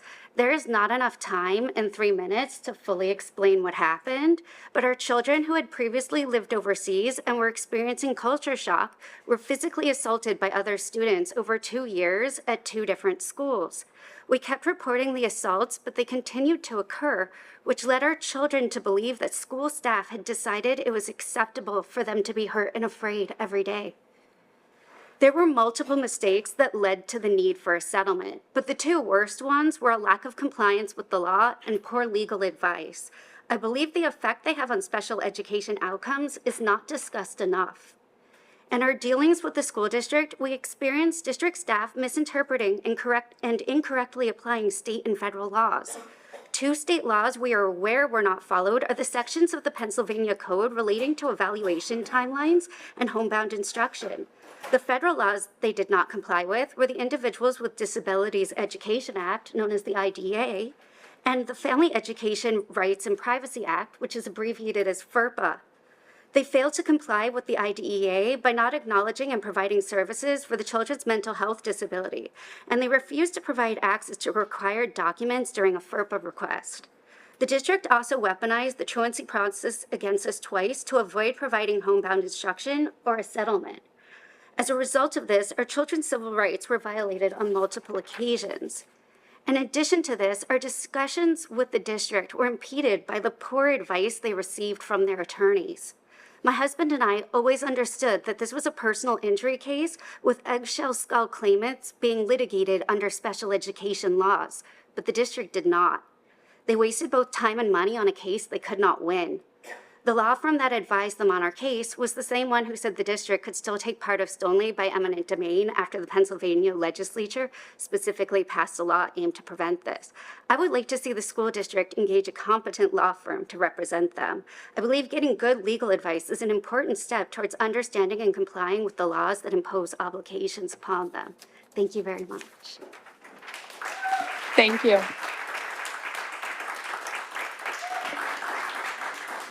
Kiara Mazovis, Steve Filippone, and then Karen Fox.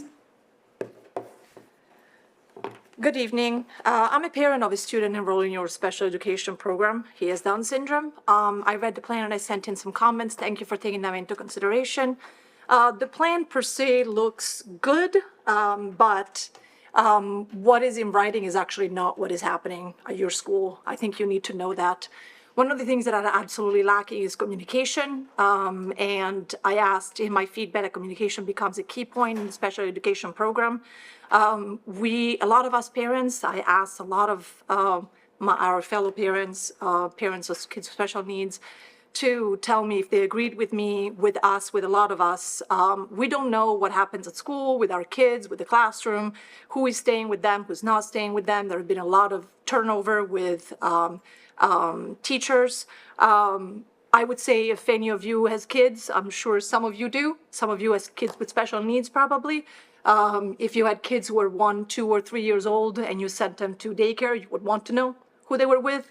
You would not send them without knowing who they were with, what they were doing all day. Another issue a lot of parents have been told when we ask specific questions regarding the problems that we're having is that the answer is these are personnel issues with our staff. We can't discuss them.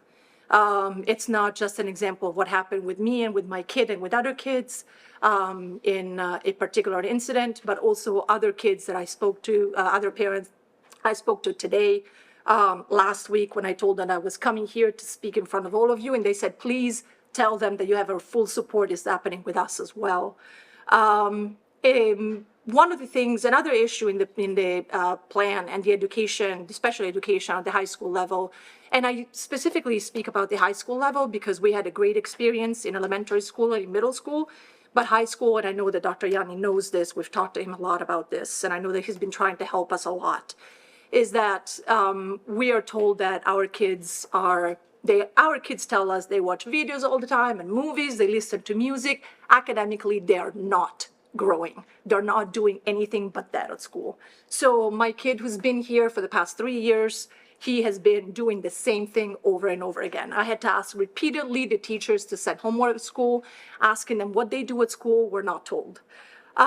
So academically, myself and a lot of other parents believe that our kids are really not growing. And you have to understand, a lot of the kids who are neurotypical, they go off to college, they have great life expectancy in terms of what they're going to be doing. Our kids don't. We're trying to build that. This is the only time where they really can learn, and they're not learning. They're not. I can tell you, so that you all know, one of the justifications that we're giving, I was saying that a lot of the teachers tell us that the program is understaffed. They tell us that's the reason why it's not working. I'll just close in 20 seconds. I can tell you that a lot of us are hurt, disappointed, we're discouraged by what's happening. And this is not, our kids are telling us they don't want to go to school anymore. They want to stay at home because they don't believe they're learning. They don't believe that. Your time is. Thank you. Yeah. Thank you very much. Okay.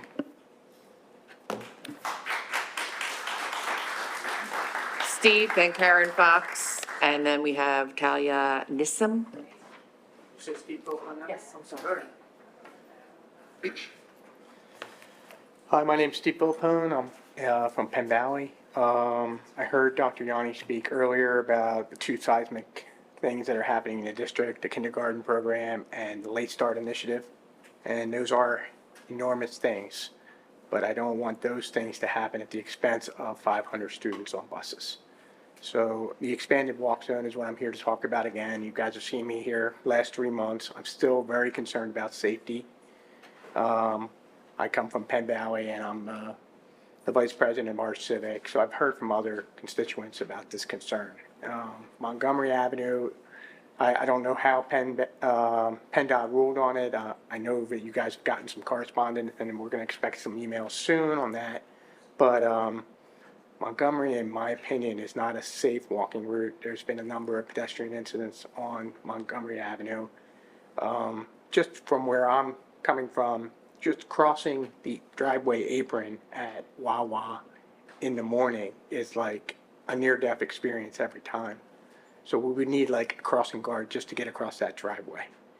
I also wanted to speak about last month. Dr. Yanni said in his rebuttal after we were done talking, he kind of chimed back to the group. He said something along the lines of, we're talking to PennDOT, and I wish you had done that at the forefront before the administrative regulation change, but I'm glad that you're still doing it.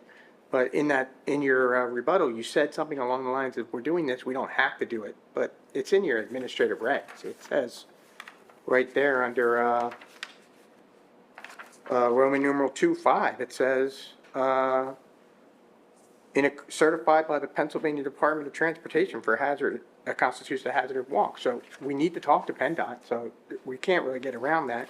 And then a little further back in your administrative reg, it says something about how we're gonna have opt-out program by March 30th. The paperwork will go out. So I imagine the administrative reg is gonna be revised. And when it is, I hope that parents, students, and the township have some input or to see the draft before it's finalized. Because I feel like it got cart before the horse kind of thing that happened in December or November, and we were kind of blindsided. So I'd like to hopefully have some inputs on any changes that come along, and I look forward to seeing your email this week or next. Thank you. Thank you. I have a question. Can I add my name to this? Sure. Yep. Karen Fox and then Talia Nissim. Joan Snyder, thank you. Karen Fox, Narberth.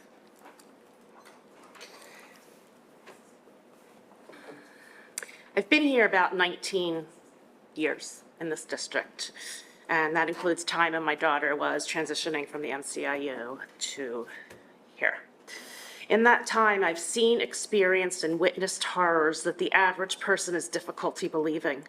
I've seen blatant violations of federal laws by staff and Whistler attorneys that not only hurt and traumatize children and deprive them of basic skills such as reading, but also punish them for being disabled, using techniques for addressing behaviors that are not remotely related to modern evidence-based strategies.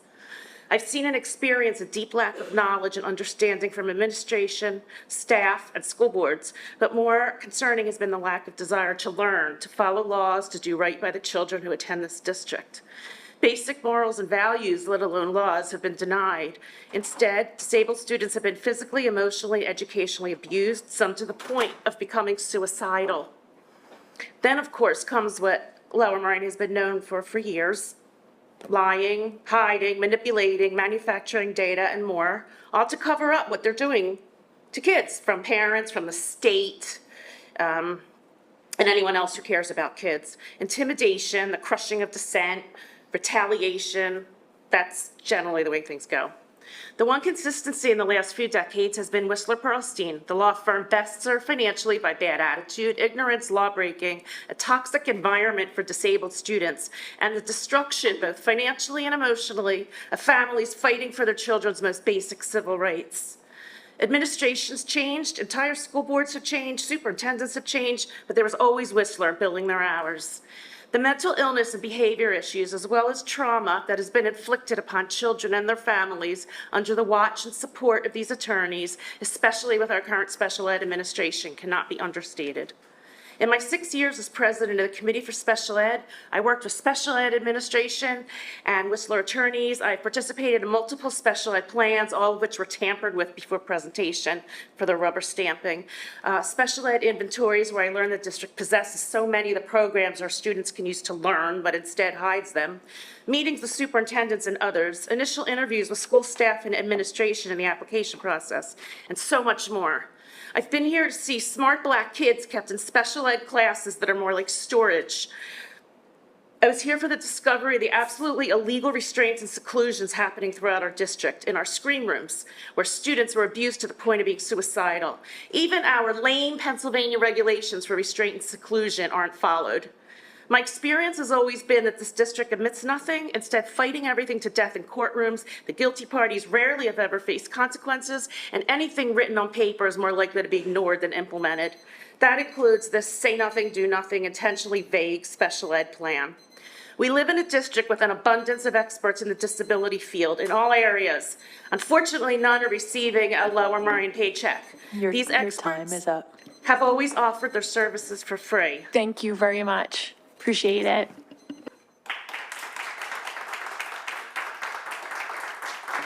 Talia Nissim and then Joan Snyder.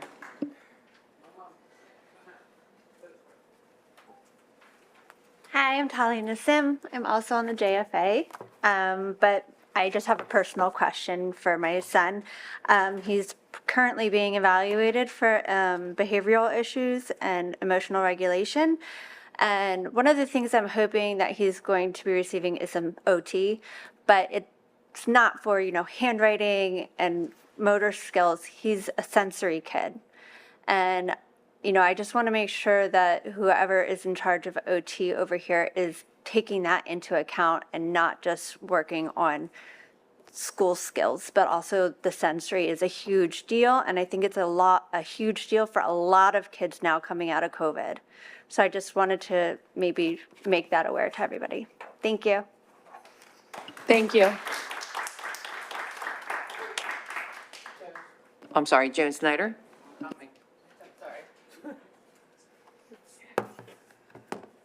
I just want to finish what Kara had to say. Oh, Joan Snyder, and I'm special for my grandchild who's special ed. And where do you reside within the district? Oh, I live in Wynwood. Okay. I can tell that as a parent, and I speak for many other parents, our children are hurt, disappointed, and really discouraged about how things are going, and a lot of our kids are not happy. Many say they don't want to go to school anymore. One last thing, we hear so much about celebrating this group, this sport, that activity, but as Dr. Yanni and Dr. Johnson know, we do not feel like our special kids are being celebrated at school.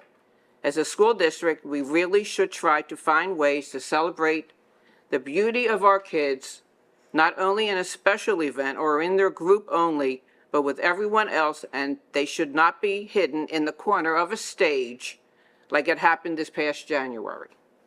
That's all I have to say. Thank you. Thank you. I think we have one more addition.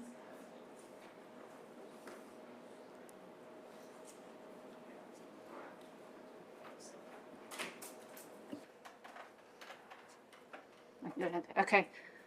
Hi, thank you. I'm Alyssa Turk. I'm from Marion Station. I'm continuing Karen Fox's talk, but I just want to let you all know I have cochlear implants. This is a difficult meeting for me to attend because the speaker here is facing the board, and as a participant, I can't really see the person's lips. So I would like you to take that into consideration in the future. For Karen's speech, we live in a district with an abundance of experts in the disability field. Unfortunately, none receive an LMSD paycheck. However, these experts have offered their services for free for years and are always shot down. We do our own training, was the response. With extremely limited exceptions, no one here wants to do better. The only reason Karen is here today, expanding her emotional bandwidth and mental health, is because we have a golden opportunity now. We have a new superintendent, Dr. Yanni, who respects the rights of all children to learn. And we have a board, especially the president, Dr. Sotner, who, like Dr. Yanni, centers students in district issues. They are the reason LMSD exists. It doesn't exist to employ smooth talkers who hurt children or to employ anyone. It exists for the children, and for far too long, it's been failing too many and dramatically. It's time to end the status quo. Thank you. Thank you. That's it for the public comment. Amy, it's your turn. Ms. Brooks, can you please read any public comments that were submitted via the chat feature? Kemen Lardis from Bryn Mawr. As someone who lives in the Lower Merion area, I was wondering what your plans with Oakwell are. Nikki Robinson, Wynwood. Thanks to all the students who shared their experiences tonight. You are wonderful. Many of us continue to have concerns about the expanded walk zone. Thank you for your continued attention to this matter. Adrian Seltzer, Wynwood. If the policy to only store recordings of meetings for 60 days goes into effect, how would one find the budget presentation done tonight on day 61? Since the Finance Committee is now on Zoom, does that mean the public can comment on Zoom? Thank you. Hi, my name is Luke Arsenal, and I'm from Bryn Mawr. I was wondering if the board has made any decisions or has updates on the Oakwell estate. Adrian Seltzer, Wynwood. How much is budgeted for legal fees next year? Maria Vaccaro from Narberth. Dr. Yanni, Dr. Seltner. It was very nice to meet you in person last week. TY. I was hoping for an update about the walking zone today, but since you are not sharing any, I just wanted to said that kids are getting more and more concerned about the new walkable zone. You may hear and see more of them during future meetings. Also, I wanted to say that I totally disagree with the new policy you proposed to change to keep videos of board meetings from 10 years to 60 days. People should keep the free access to these recordings anytime they want. And that's all. Thank you. Okay, we'll move forward to tonight's agenda. Do you want to answer any of those questions? Go for it. So I'll start with some easy ones and direct your attention to our technology director, because when I talk, he gets scared sometimes. First of all, the conversation about meeting recordings was just a first conversation. We're going to have additional conversations, and I think there's, we've received some good feedback, so we'll likely be coming back to the next policy meeting with some more conversation around that to quell some of the fears that we've heard from community members. Regarding Oakwell, I will tell you that we have been having very productive conversations with entities about moving closer to a sale of that property. We will not be sharing any additional information until we actually have an agreement of sale. So I hope everyone can understand why I'm not going to reference that moving forward.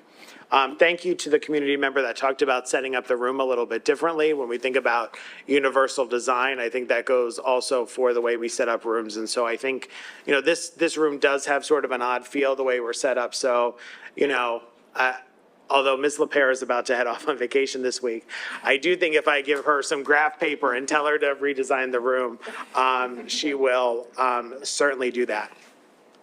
When we evaluate students for OT, it's not just about handwriting. There is also a focus on emotional regulation and sensory issues. So thank you for bringing that up.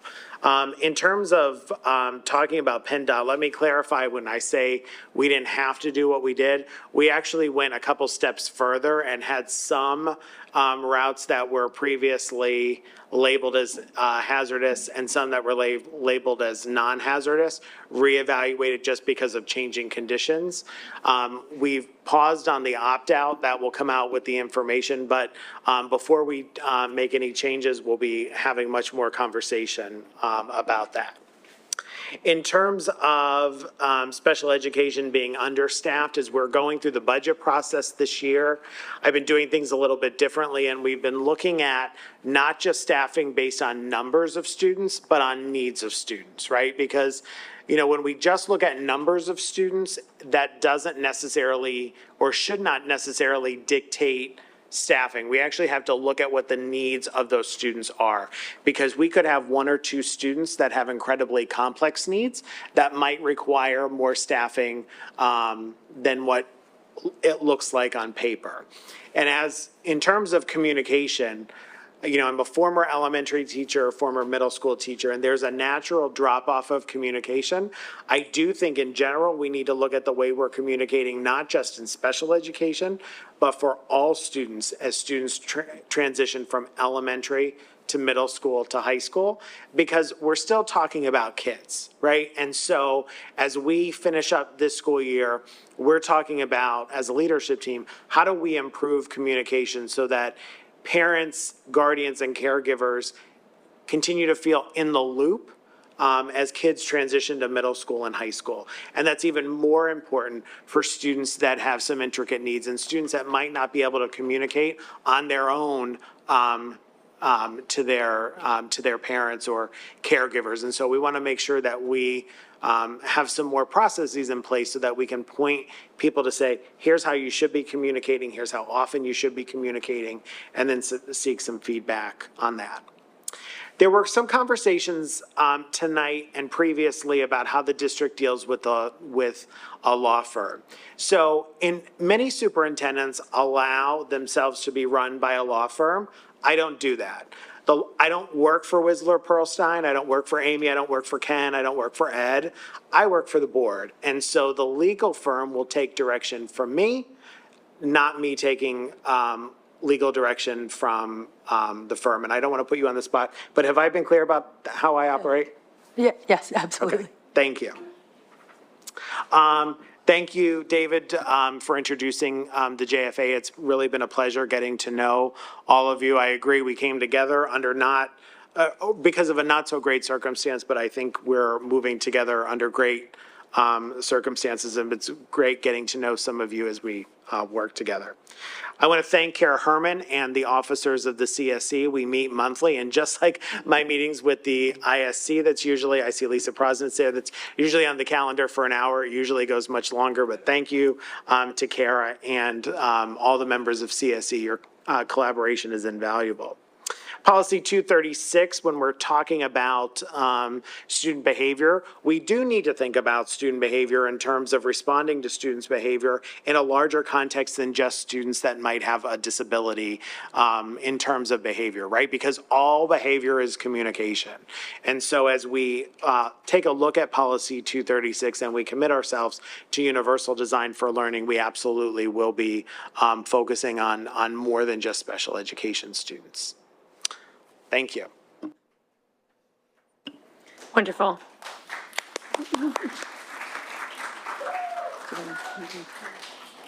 The fact that I got an applause from a student back there, you go, buddy. Thank you very much. Okay, so now there are a few motions being removed from the consent agenda this evening. Dr. Yanni, can you walk us through them? Yes, so during my superintendent's report, I talked about a number of leadership changes that we're making, and to make sure that we're really clear that we're not adding administrative positions, we pulled some of these out. So I would like the board to consider approval of human resources actions HR 1 through HR 3, which is our usual personnel report. Are there any questions from the board?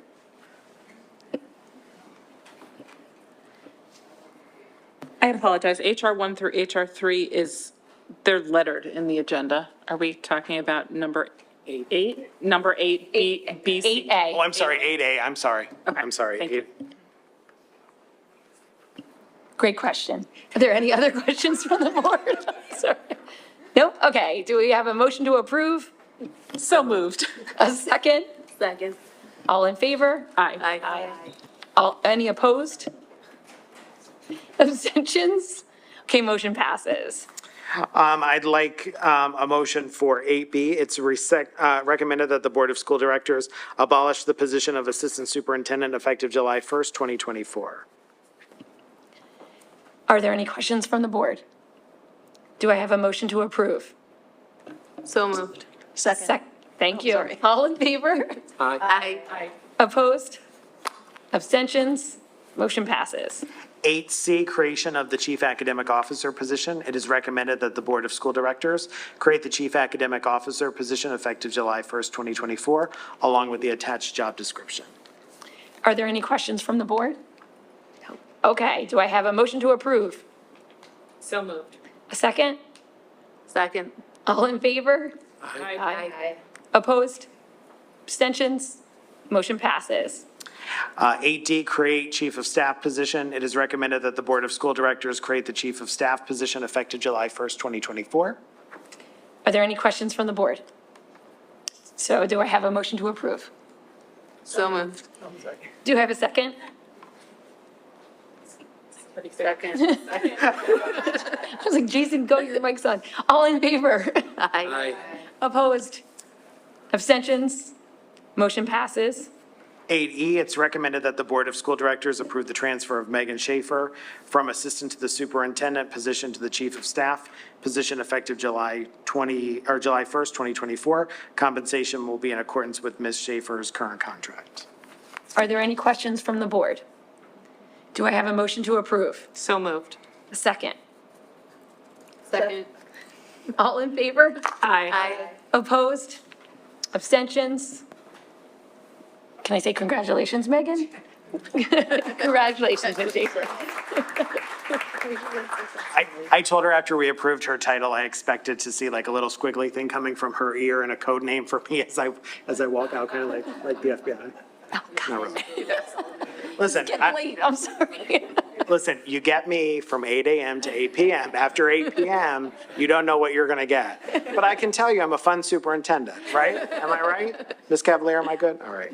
So now we're going to abolish the assistant to the superintendent position. So it is recommended that the Board of School Directors abolish the assistant to the superintendent position for district administration effective July 1st, 2024. Are there any questions? Do I have a motion to approve? So moved. Do I have a second? Second. All in favor? Aye. Any opposed? Abstentions? Motion passes. So the next motion, I just want to give a little bit of context. So we're starting to interview for the Chief Academic Officer position, and we're also trying to make some staffing decisions around full-day kindergarten.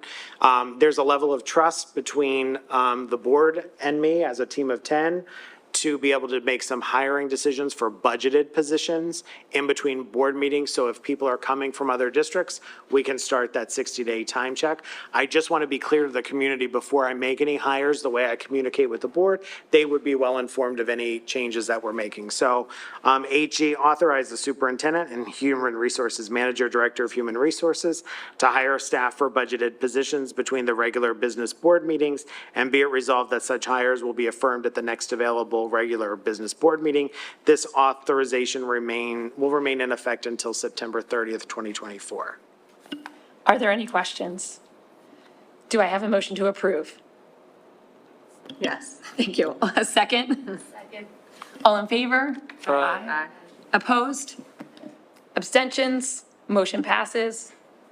And finally, motion 11E, the administration recommends that the Board of School Directors tentatively adopts the 24-25 proposed final school district budget, which authorizes expenditures totaling $329,036,051, levies a real estate tax of 33.9110 mils, and continues a 1% real estate transfer tax, and continues the $5 local sales or local services tax. And just as a reminder, sometimes that language is confusing.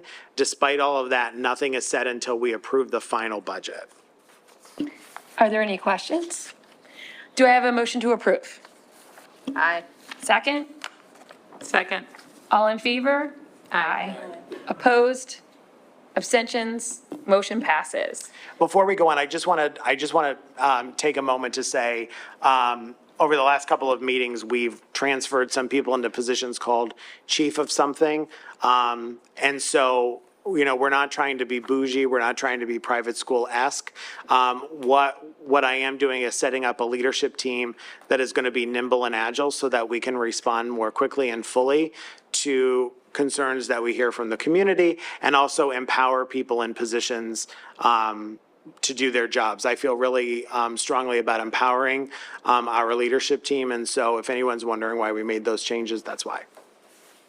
Thank you for that context. And now we will move forward with approving the consent agenda. Are there any questions from the board? Nope. Do I have a motion to approve the consent agenda? So moved. Second? Second. All in favor? Aye. Opposed? Abstentions? Motion passes. Ms. Brooks, can you please give us a report on the Sunshine Act? In accordance with Act 93 of 1998, the Sunshine Law, the Board of School Directors met for information sessions and executive sessions on April 15th, 2024, to discuss collective bargaining and personnel. Thank you. Upcoming board and committee meetings will be held in this boardroom unless otherwise noted. Real quick, I'm going to run through these. Monday, May 20th is a regular business board meeting, 7 p.m. Committee meetings, Wednesday, April 24th is the legislative committee meeting, 7 p.m. Friday, May 17th, the finance committee meeting, 8:30 a.m. via Zoom. Friday, May 10th, the policy committee meeting, 8:30 a.m. Monday, May 13th, the curriculum committee meeting, 7 p.m. Thursday, May 16th, the facilities and purchasing committee meeting at 8:30 a.m. Wednesday, May 22nd, communications committee meeting, 7 p.m. And I just wanted to take a moment and pause and thank Dr. Yanni for all the work that you have done in the last 8 months. You've only been here 8 months, correct? Yeah. So, yeah. We are a passionate board. We are a passionate district. We have an amazing administration team. There is a lot for you to do, and you've taken it head on, jumped in, and really just rallied around all of our personalities. So I just wanted to thank you so much, and we appreciate you. Thank you. Thank you for the support of the board. And I also want to say to all the parents that spoke tonight about your students, current or former students, that I take all of those comments to heart. So please don't, often I say, school board meetings, they're business meetings, they're in the public, they're not necessarily for the public, so it's a little bit more of a stinted dialogue. But please know that I respect each of you for sharing your thoughts with us tonight, and especially the students who spoke tonight as well. Thank you. Can I just add one quick, the Communications Committee meeting is the 29th of May, not the 22nd. Great. Communications Committee meeting on the 29th of May. Thank you very much. And there's no further business, this meeting is adjourned. Have a great night, everyone.